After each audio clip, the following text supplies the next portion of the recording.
Hello and welcome back to the Workbench. This is where we discuss ceiling fan history, trivia, and technical information. So we just finished talking about the Hong Kong Big Three, SMC, Dinway, and Wingtat. Today we're going to talk about a company that everybody assumes is part of the Big Three but isn't, Union, later known as Evergo. We have so much to discuss about Union and Evergo, we're going to split it into two videos, and the only question is whether or not I wear the same glasses in each video. So let's get into it. I'm going to first start by sharing some preliminary information about the fans that were made by Union and Evergo as they were sold in the U.S. So they were sold by Union, Evergo, Montgomery Ward, Leslie-Locke, Miami Carrey, and of course Envirofan. So we're going to start with this data first. This actually started because someone requested a video on Bananafans, and so we got a lot of Bananafan information in here, but we're going to cover much more than that. So first of all, Union was founded in 1974 by Joseph Lau, who was nicknamed Electric Fan Lau. Union fans show up in the U.S. advertised as Union with the Union name 1979 through 1983. In 1980, Union patented the Banana Fan with a skeletal motor. So the shaded pole version came first, had the dual pull chains. Then the skeletal motor version also had the dual pull chains, but that design didn't actually get patented until they also patented the skeletal motor, which is a new motor design. They included the pull chains in the patent. After that, they moved on to spinner motor versions, which did not have the dual pull chains and were not patented. In 1979, the LaFleur Fan Company added wood blades to Union fans. At the time, Union was not making wood blades. Pay and Pack, the discount chain, sued Union in 1988, which is interesting because Union was no longer a company, at least not by that name, in 1988, and was no longer making fans in 1988. Okay, Evergo. Evergo branded fans show up in the U.S. from 1982 to 1986. You'll notice there's only 2 years of overlap. They started out labeling them as Union, 2 years of overlap, then ended up labeling them as Evergo. Leslie-Locke branded fans show up in the U.S. 1980 to 1983. And Leslie-Locke is very interesting because they actually own some of the patents to some of the Union and Evergo designs. The baseball bat blades were patented to Questor Corp, which is Leslie-Locke's parent company, in 1980, and then the patent was transferred to Leslie-Locke, their subsidiary, in 1983.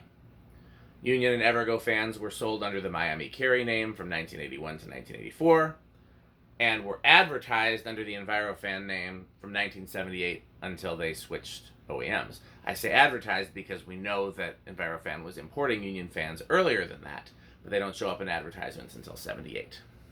So let's talk a little bit about Envirofan.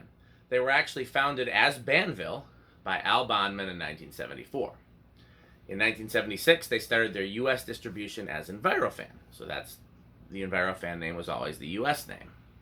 In 1979, Envirofan claims to have switched OEMs from Taiwan to China.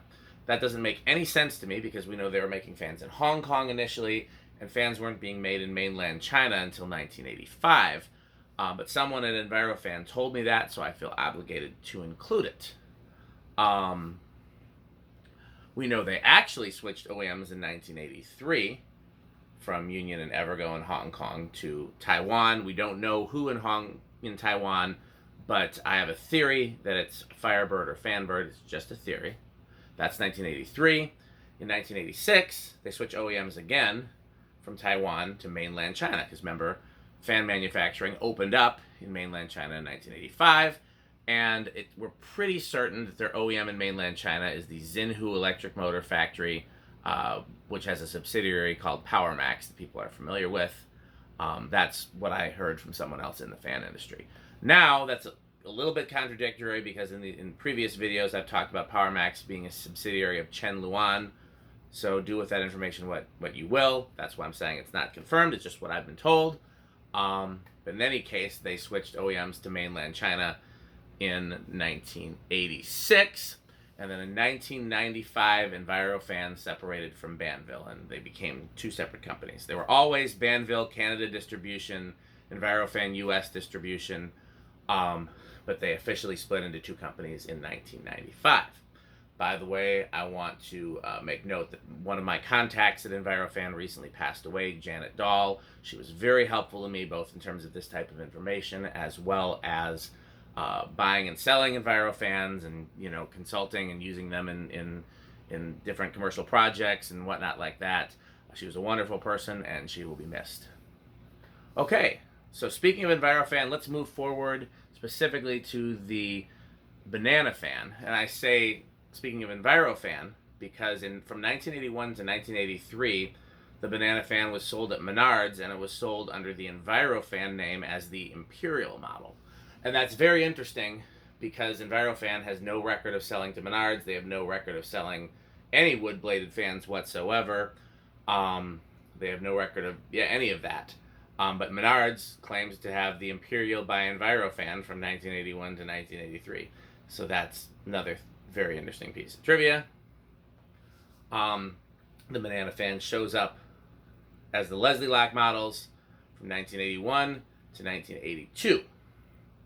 Okay, so let's talk about the different types of Bananafans. We talked about the shaded pole versus the skeletal motor versus the spinner motor. The shaded pole version was introduced in 1980. That was sold in 1980, 1981, which is interesting because they patented the skeletal motor version in 1980, but they didn't actually introduce it for sale until 1982. That's when the skeletal motor reversible motor version popped up. And then in 1983, remember Leslie-Locke was only selling them 81 and 82, so 1983 they're no longer selling them anymore. It became spinner motor and 3-speed. They were still being sold through Montgomery Ward as Evergo and a few other places, of course. And there was actually a variable speed model knob in there somewhere. I don't have a record of it. So let's talk about the names. Leslie-Locke actually had different names for the different versions of Bananafan.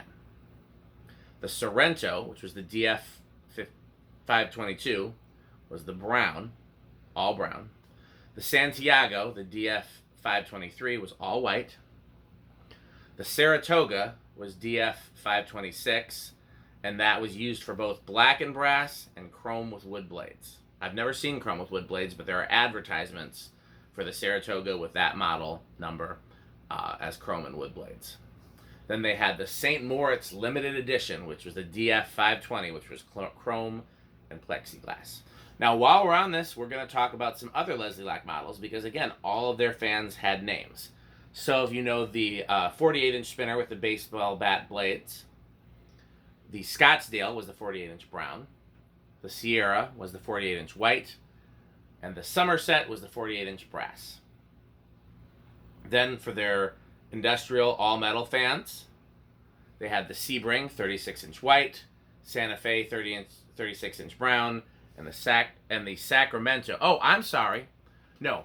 Sebring 36-inch white with the baseball bat blades, Santa Fe 36-inch brown with the baseball bat blades, and then the Sacramento was the 36-inch metal bladed version in brown or white. Okay, so that is part one of the Union and Evergo video. We have mainly talked about the models and the different model years and the different brand names and things like that. In part two, we're going to talk a little bit more about the company itself and its founder, Electric Fan Lau. So don't miss it. I promise, it's very interesting.